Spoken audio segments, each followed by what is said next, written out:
Salut, c'est Trado, content de vous retrouver pour la mise à jour de l'analyse technique du CAC 40. Alors je vous avoue franchement, je ne suis pas très à l'aise pour cette vidéo parce qu'il faut faire un bilan réaliste, objectif de la tendance en cours.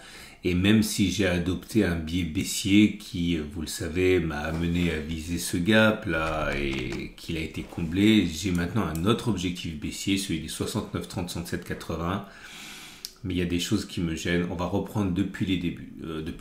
Ce qu'il faut savoir, c'est que le marché français, le CAC 40, est un marché qui est suiveur. Okay, c'est pas le SP500, c'est pas le Nasdaq et c'est même pas le DAX qui ont plutôt tendance à être directeurs alors que le CAC 40 est suiveur. Et donc pour savoir où on va aller, il vaut mieux regarder le SP500 et le Nasdaq et puis l'Eurostoxx 50 éventuellement pour un marché directeur européen. On va commencer par le SP500. Le SP500 est objectivement toujours haussier. Je vous remets en données hebdomadaires parce que c'est pas la queue qui remue le chien. Et comme vous pouvez le voir, nous sommes toujours sur un régime de pics et de creux ascendants. Okay, lorsque vous avez des pics qui sont ascendants et des creux qui sont ascendants, vous êtes, c'est la base de l'analyse technique en tendance haussière, c'est la loi de Dow. Okay. Et la dernière fois qu'on a eu une grande impulsion haussière comme ça, c'était ici en 2020 après la crise Covid. Et c'était exactement pareil, on avait des pics qui étaient ascendants. Ici, vous voyez bien, des pics ascendants, des creux qui étaient ascendants, jusqu'au moment où les pics et les creux n'étaient plus ascendants. Là, par exemple, vous aviez des pics et des creux qui étaient descendants. Et là, effectivement, derrière, après, on pouvait s'attendre à une baisse. Et ce qui nous a amené à perdre au maximum, donc 27%. Lorsque vous regardez le SP500 maintenant, on est objectivement toujours dans une même situation de pics et de creux qui sont ascendants et de creux qui sont également montants. Les choses pourraient changer lorsqu'on aura cassé cette zone-là.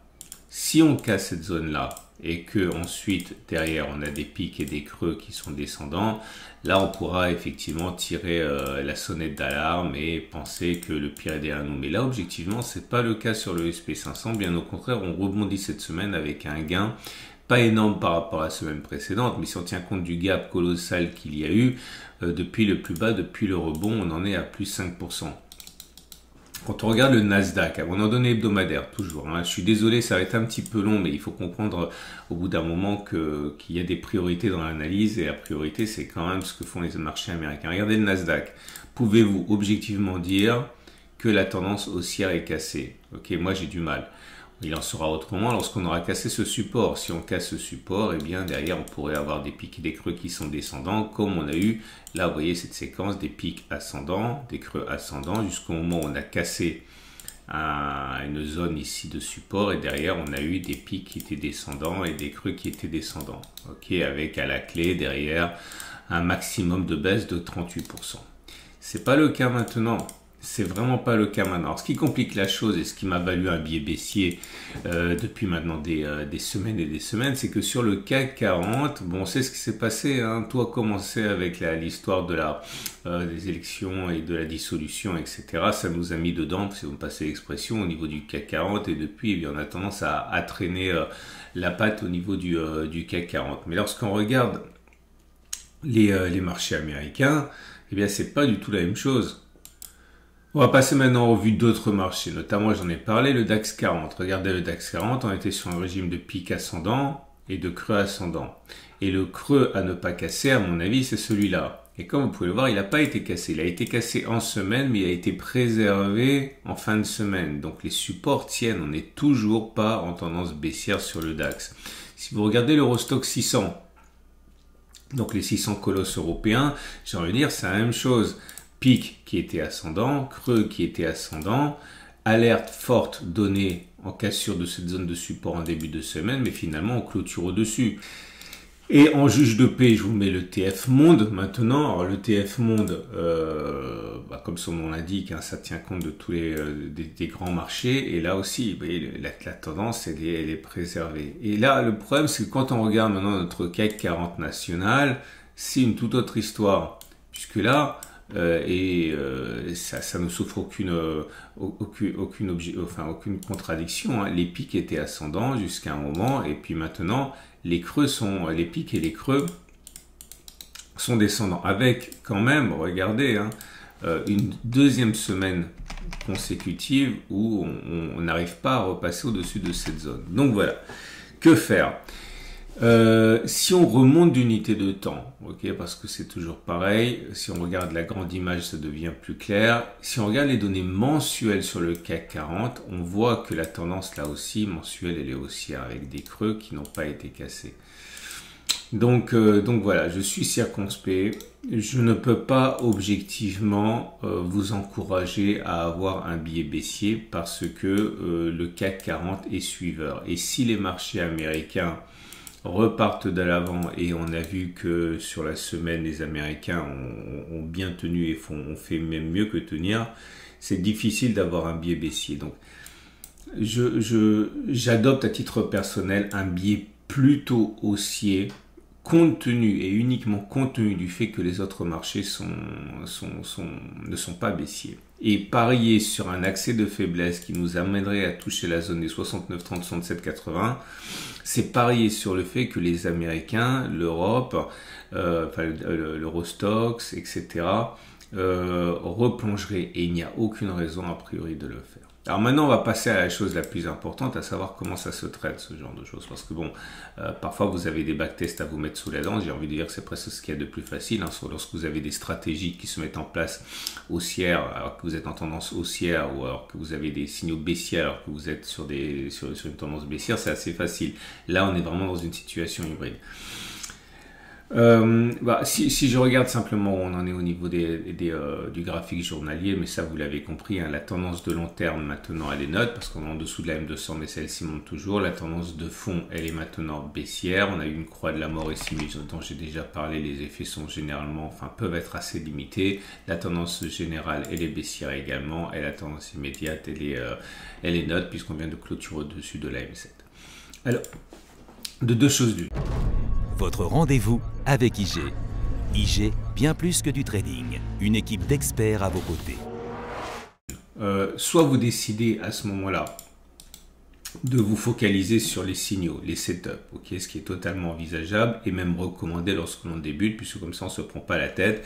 Si on fait toujours et encore la même chose sur la stratégie qui a été testée, eh bien au bout de 100, 200, 300 fois, eh bien on tend vers la moyenne historique et on peut espérer gagner ce que le backtest dit que vous êtes supposé gagner. Vous avez un signal haussier. Le signal haussier, il se passe au niveau du CCI. On sait, on a déjà testé souvent, que lorsque le CCI passe de la zone de survente à la zone normale, c'est-à-dire lorsqu'il était à moins de moins 100 et qu'il passe à au-dessus de moins 100, il est beaucoup plus plausible que l'inverse, que l'on fasse la même distance au stop de protection, donc 3,17 vers le haut, plutôt qu'on fasse moins 3,17. Clairement, il est plus plausible que l'on fasse 3,17, là, comme ça, ok, plutôt que l'on passe en dessous de ces plus bas.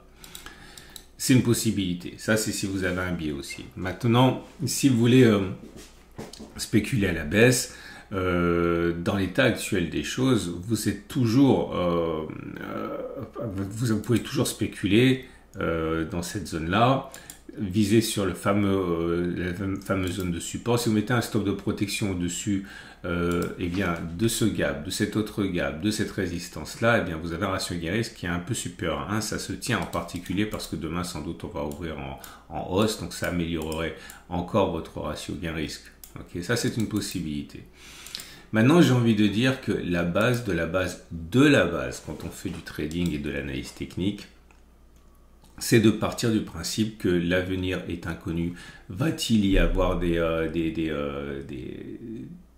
éléments complètement nouveaux et inattendus sur le plan de la Russie et de l'Ukraine ou d'Israël et du conflit qui n'est même plus larvé avec l'Iran?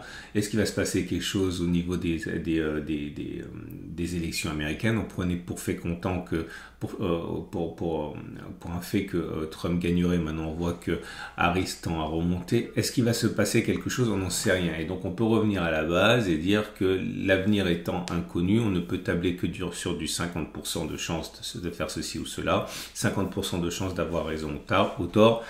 Donc on en revient à l'idée que c'est le ratio gain-risque qui doit l'emporter. Je dis quoi ici? Je dis que finalement, concentrez-vous sur le fait de gagner plus si vous avez raison, que vous ne perdez si vous avez tort. Par exemple, là, vous dites, voilà, je sais absolument pas ce qui va se passer. Est-ce que ça va monter? Est-ce que ça va baisser? C'est d'une chance sur deux. Oui, d'accord. Mais par contre, ce qui n'est pas équivalent, c'est le potentiel de gain et le potentiel de perte. Vous voyez, si on gagne, si vous gagnez, vous faites 13%. Si vous perdez, vous mettez votre stop de protection large ici. Vous avez un ratio gain-risque de 1,3 et là c'est toujours pareil, si vous avez raison une fois sur deux mais que vous prenez l'habitude de gagner plus, par exemple ici 30% de plus lorsque vous avez raison que quand vous avez tort, et bien à terme vous vous enrichissez mathématiquement. Donc c'est l'autre façon de faire.